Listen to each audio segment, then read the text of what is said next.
السلام عليكم ورحمة الله وبركاته. كيفية تغيير حزام التوقيت الخاص بسيارة هيونداي أكسنت أو الفيرنا بنفسك؟ تابع الشرح. أول أمر نقوم به هو نزع هذا المسند، لكن قبل ذلك يجب علينا رفع السيارة ونزع العجلة الأمامية من مكانها. بعد ذلك نضع قطعة خشب ليستند عليها، ثم نقوم بوضعه عليها وبالضبط أسفل الجهة التي نريد نزع المسند منها. بعد ذلك نحاول وضع قطعة حديد أو خشب حتى نحافظ على مكان الرفع، ثم نقوم فقط بإيصال الكوريكيلا المحرك ليستند عليه دون رفعه. بعدما قمنا بتثبيت المحرك نقوم بنزع علبة الأسيستي من مكانها. يوجد برغيان هنا سأقوم بنزعهما.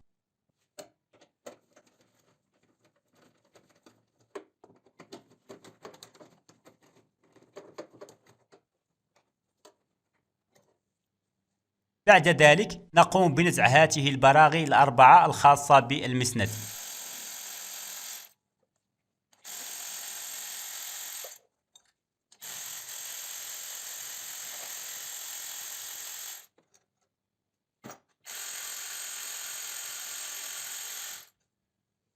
بعد ذلك نقوم برفع هذه القطعة من مكانها.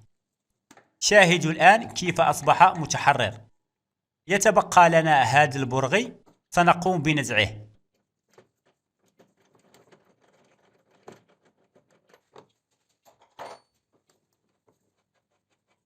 وهذه هي الصامولة الخاصة به، وهذا هو البرغي. الآن نقوم بإخراج المسند بكل سهولة.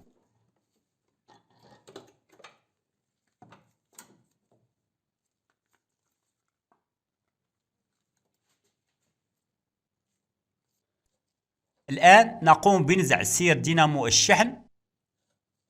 قبل ذلك نقوم بنزع فيشة حساس الحرارة. سنقوم برخي البرغي السفلي للدينامو. هذا هو البرغي السفلي، نقوم برخيه فقط دون نزعه من مكانه. بعد رخي البرغي السفلي سنقوم بنزع هذه القطعة. نقوم برخي هذا البرغي، ثم نقوم بنزع هذا البرغي بالكامل. وها هو قمنا بتحرير هذه القطعة. بعد ذلك نقوم بدفع دينامو الشحن للأمام لنزع السير. ها هو نتركه بهذا الشكل. الآن لنزع هذا السير يجب علينا فك هذه البراغي، وقبل فك يجب علينا رفع المحرك. بعد رفع المحرك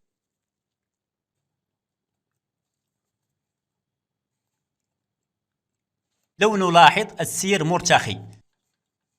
سنأتي بأي قطعة بهذا الشكل نحاول إدخالها هنا لتثبيت البكرة لتسمح لنا بفك البراغي. بعد ذلك نأتي بمثل هذا المفتاح رقم 10 ونحاول رخي الأربع براغي.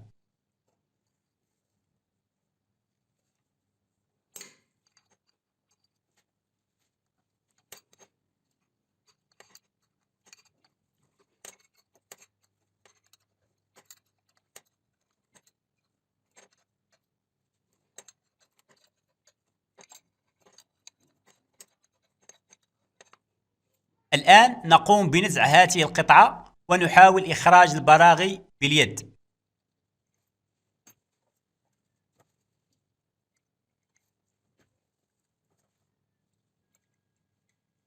يتبقى لنا برغي. قبل نزعه سنحاول رخي مضخة الأسيستي لتحرير السير. نأتي بمفتاح 12 ونقوم برخي البرغي السفلي للمضخة، ثم نقوم برخي هذا البرغي كذلك.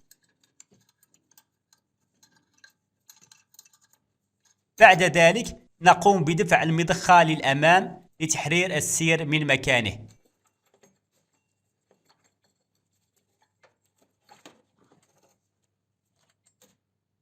ثم نقوم بنزع البرغي الأخير.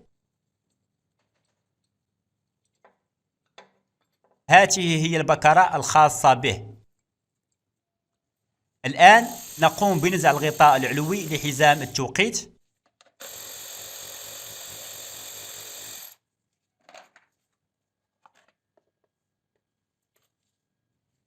الآن بعد رفع السيارة ونزع العجلة الأمامية سنحاول نزع هذا الغطاء. يوجد برغيان، واحد هنا وواحد هنا، سأقوم بنزعهما.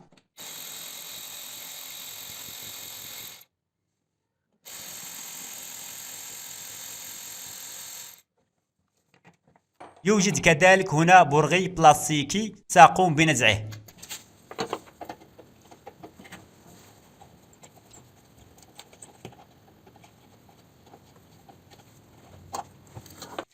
إذن هذا هو البرغي البلاستيكي. الآن سنقوم بإخراج هذا الغطاء.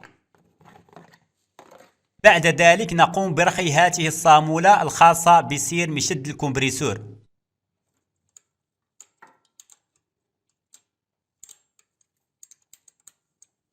ثم نقوم برخي البرغي السفلي للمشد.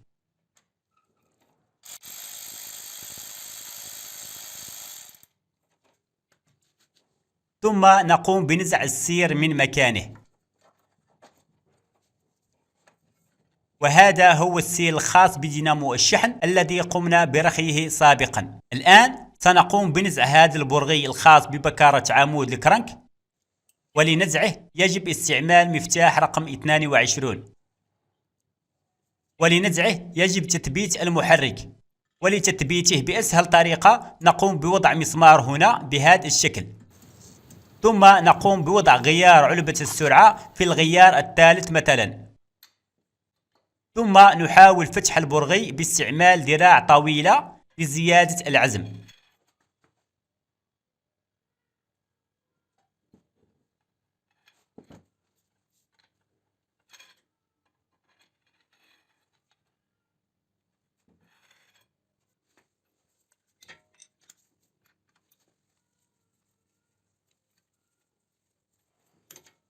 إذن بهذا الشكل نقوم بنزع هذا البرغي من مكانه. الآن سنقوم بسحب بكرة عمود الكرنك.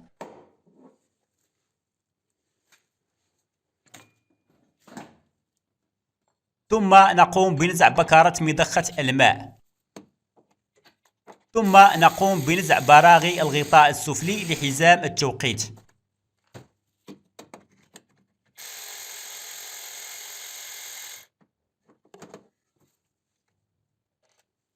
ثم نمر للأعلى. كذلك يوجد هنا برغي. سنحاول نزع هذه القطعة الخاصة بدينامو الشحن لتسمح لنا بنزع برغي الغطاء. ها هي. ثم نقوم بنزع البرغي المتبقي للغطاء.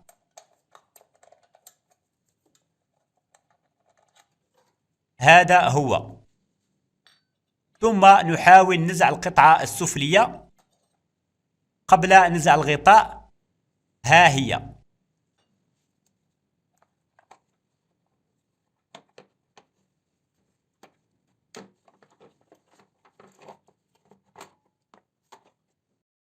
أما الآن سنتطرق لكيفية ضبط المسننات مع العلامات قبل نزع الحزام من مكانه ليسهل علينا تركيب الجديد.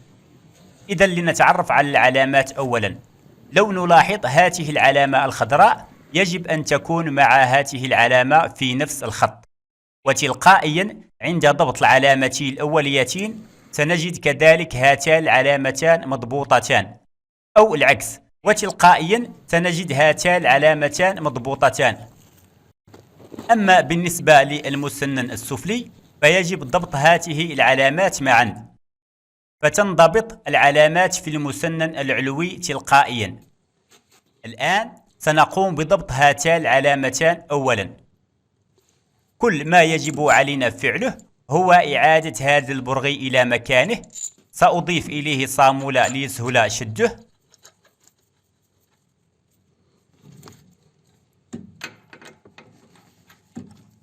بعد ذلك نقوم بعملية التدوير إلى أن تتلاقى العلامتان.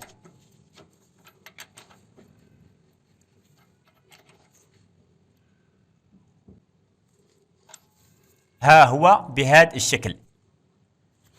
لو نلاحظ الآن تم ضبطهما بالشكل الممتاز. لو نتوجه الآن للمسنن العلوي، شاهدوا تم ضبطه تلقائيا عندما ضبطنا المسنن السفلي.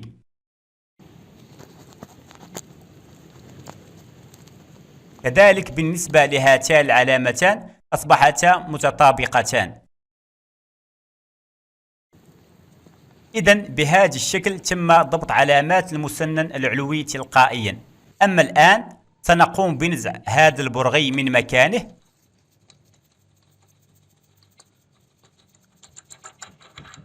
وسنحاول نزع الحزام من مكانه. ولنزعه يجب رخي هذا المشد. يوجد برغي هنا وبرغي هنا، سأقوم برخيهما فقط دون نزعهما.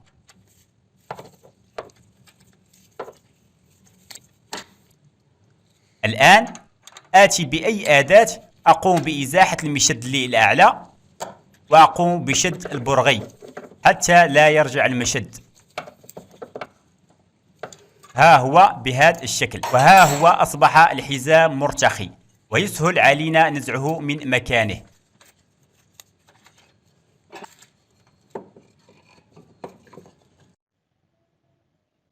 إذن هذا هو الحزام القديم تقريبا، لا زال لم تظهر عليه أي عيوب. وبما أن المصنع أمر باستبداله على 90,000 كيلومتر، سأقوم باستبداله طبعا. وهذا هو الحزام الجديد، نوعية ممتازة، يركب بهذا الشكل.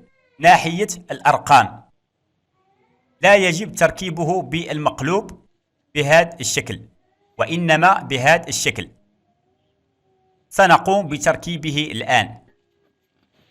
أقوم بتمريره على المسنن العلوي أولا،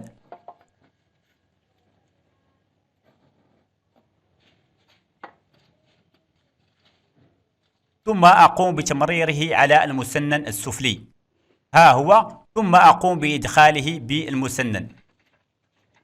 بعد ذلك أمرره على المشد. الآن سأقوم برخي هذا البرغي حتى يرجع المشد إلى مكانه، ويقوم بشد الحزام جيدا. الآن أقوم بشد البراغي كما كانت.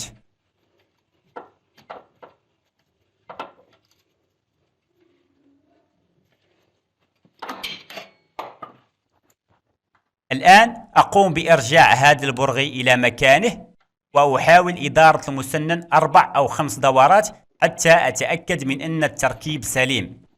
إذا لم يدر المحرك دورة كاملة فالتركيب خاطئ.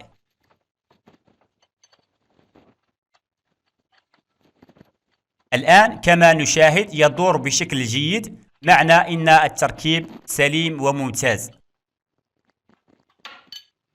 الآن سأحاول تشغيل السيارة للتأكد قبل إرجاع القطع إلى مكانها.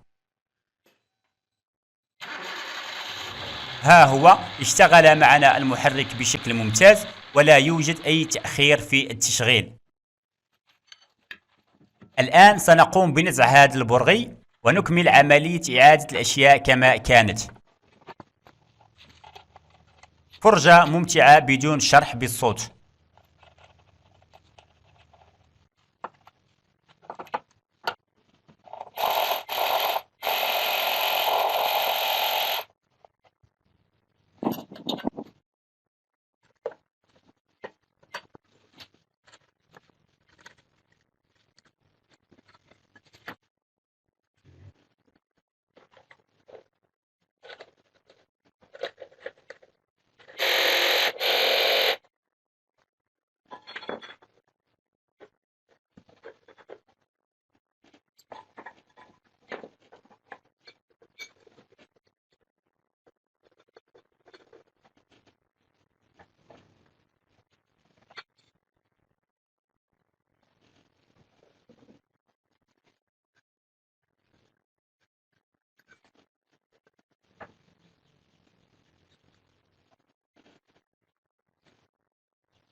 وبهذا نكون قد انتهينا من عملية تركيب حزام التوقيت. أتمنى الاشتراك بالقناة وتفعيل خاصية الجرس. دمتم في رعاية الله وحفظه، والسلام عليكم ورحمة الله وبركاته.